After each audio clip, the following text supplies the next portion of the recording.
Perang telah tiba di rumah, dan bukan hanya rakyat Rusia yang membusuk. Putin sendiri secara harfiah sedang membusuk. Dalam pertemuan publik minggu ini, Putin tanpa sengaja menunjukkan tangan aslinya. Saya benar-benar maksudkan secara harfiah, bukan kiasan.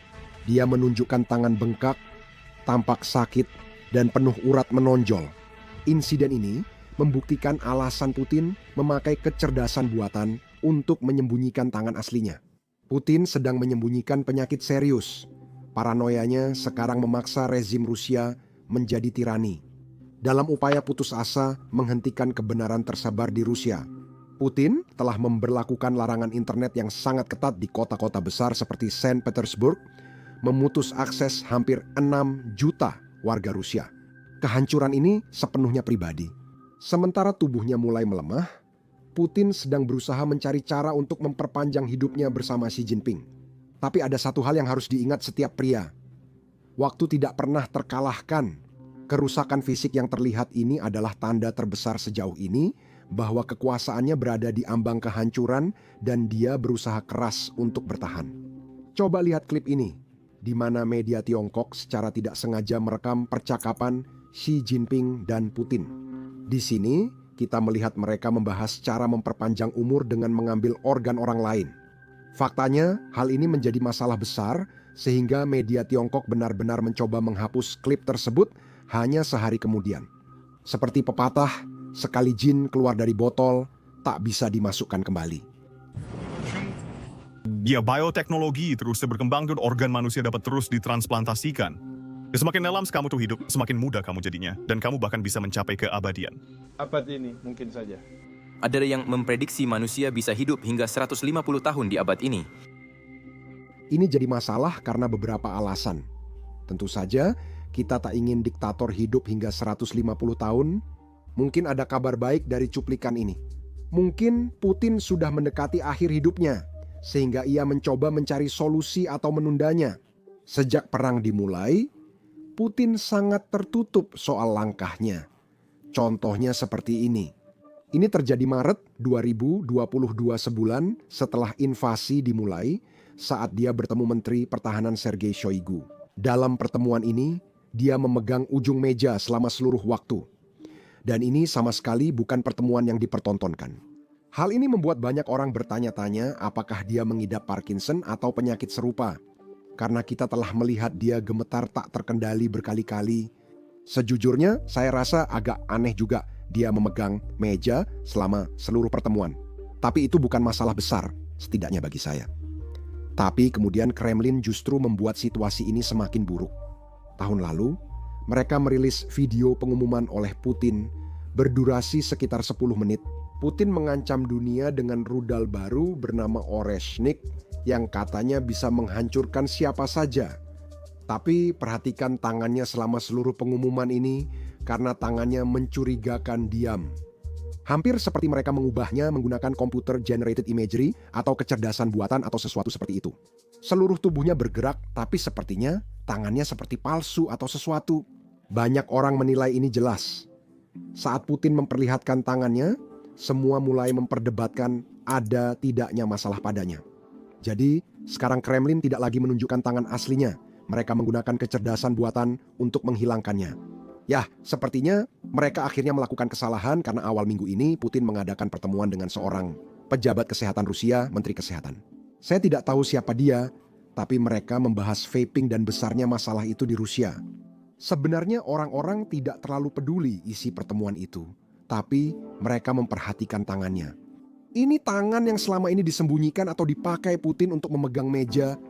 Kini tangan itu tampak bengkak, sakit, dan pembuluh darahnya menonjol, seperti diberitakan media.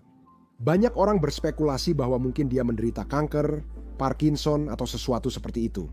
Secara pribadi, saya suka penjelasan yang diberikan oleh Anton Groshenko.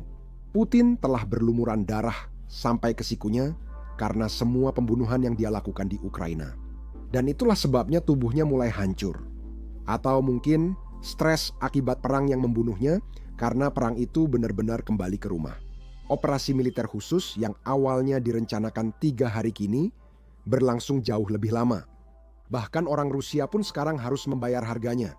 Lihat pengumuman ini dari Selasa pagi.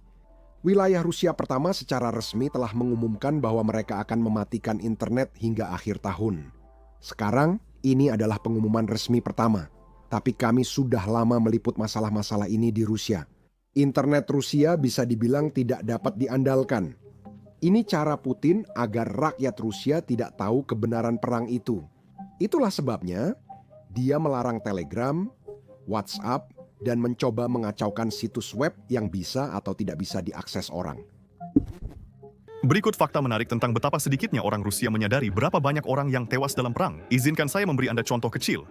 Saya menemukan video propagandis Z yang menyebut jumlah korban di pertempuran kota Pokrovsk.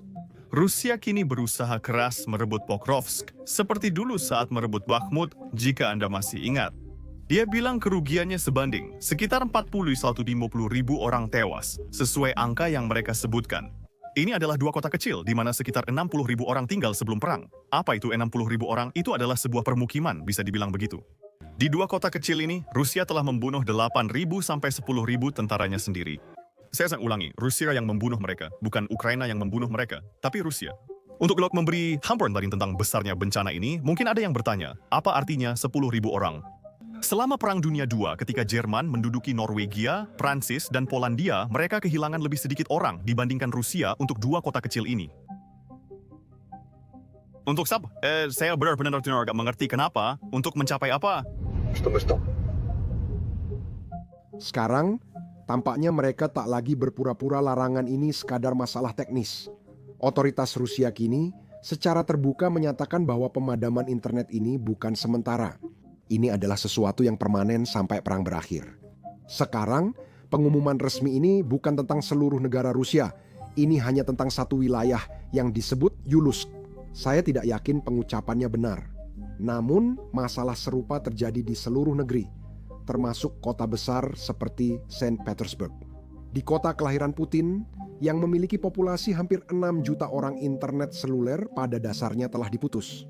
Warga melaporkan situs web, aplikasi pesan, bank, pengiriman, dan taksi tidak bisa diakses.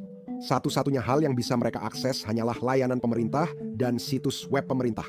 Saya heran mengapa Putin hanya ingin rakyat Rusia melihat hal yang dia setujui. Mungkin saja karena hampir semua hal di Rusia sedang dilarang, bahkan media Rusia sendiri mulai mempertanyakan hal ini. Mereka semua mempertanyakan, apakah semuanya dilarang? Dengarkan laporan berikut ini. Pada saya ingat beberapa bulan lalu ada artikel di Moskovsky Komsomolets yang mengkritik rehabilitasi diktator Soviet Yosef Stalin di masyarakat Rusia. Di Nizavishime Gazeta hari ini ada editorial yang menyatakan hal ini. Dalam situasi di mana hampir semuanya dilarang, setidaknya sedikit hal harus diizinkan. Ini soal festival buku terbaru di Moskow. Tepat sebelum acara dibuka, para blogger pro-Kremlin mengkritik daftar pesertanya. Di platform Telegram, Ural Live menolak festival buku tersebut sebagai kumpulan seniman anti-Rusia terbesar dalam beberapa waktu terakhir. Tokoh-tokoh anti-perang terkemuka akan berkumpul. Setelah itu, beberapa penyair dan penulis tersebut dibatalkan undangannya. Partisipasi mereka di festival itu dibatalkan. Menurut Nizavishime Gazeta ada festival buku. Ini adalah hal yang baik, bermanfaat, dan diperlukan. Pertunjukan nasionalisme beberapa penyair dan penulis direncanakan di sana, tetapi semuanya dibatalkan bahkan di menit-menit terakhir. Lalu apa bagusnya itu? Editorial tersebut mengatakan bahwa tokoh-tokoh budaya ini belum meninggalkan Rusia.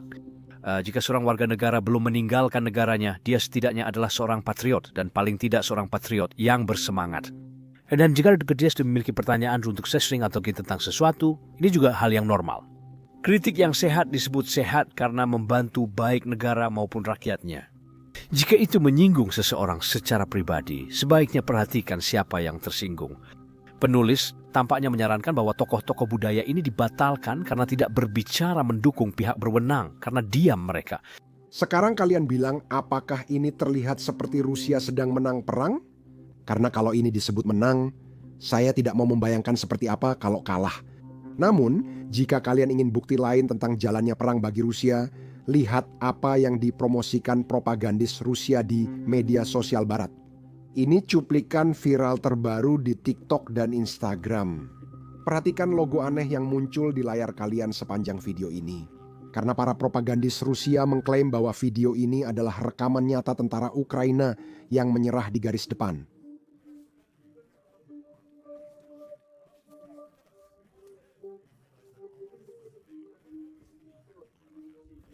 Sekarang, saya sedih harus menjelaskannya. Tapi video ini dibuat oleh kecerdasan buatan dan logo di klip itu adalah milik perusahaan kecerdasan buatan seperti Open Kecerdasan Buatan yang membuat video-video seperti ini menjadi mungkin. Ini sangat realistis dan agak menakutkan.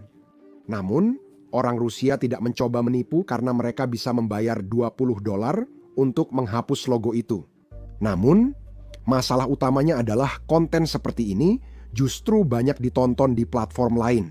Bukan jutaan, tapi puluhan ribu penonton di TikTok dan Instagram. Ada juga orang-orang yang benar-benar percaya.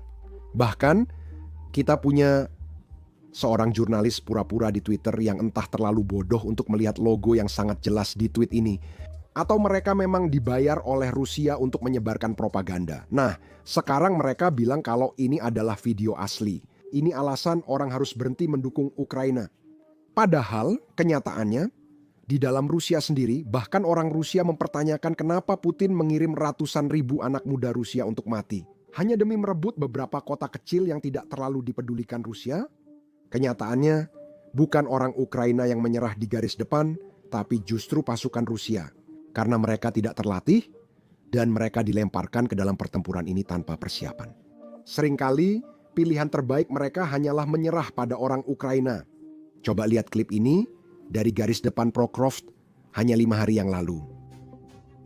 Ini Baru saja hari ini atau tadi malam saya rasa.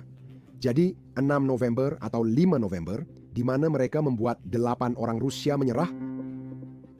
ini contoh bagus bagaimana Anda ingin menjalankan dinamika penyerahan itu. Orang-orang Rusia ini mereka mereka menyerah. Mereka tidak makan dibunuh, mereka tidak makan diperkosa. Maaf kalian diproses, lalu dipenjara dan mendapat 3 kali makan sehari di tempat aman. Karena seorang Ukraina tahu bahwa jika mereka terjadi ke tangan orang Rusia, mereka akan dibunuh. Jadi itulah yang Membuat orang-orang Ukraina bertarung lebih keras. dan Oleh kamu selalu, selain karena itu adalah hal yang benar untuk dilakukan, kamu juga selalu ingin memperlakukan para tahananmu dengan baik. Karena cara terbaik adalah membuat mereka menyerah.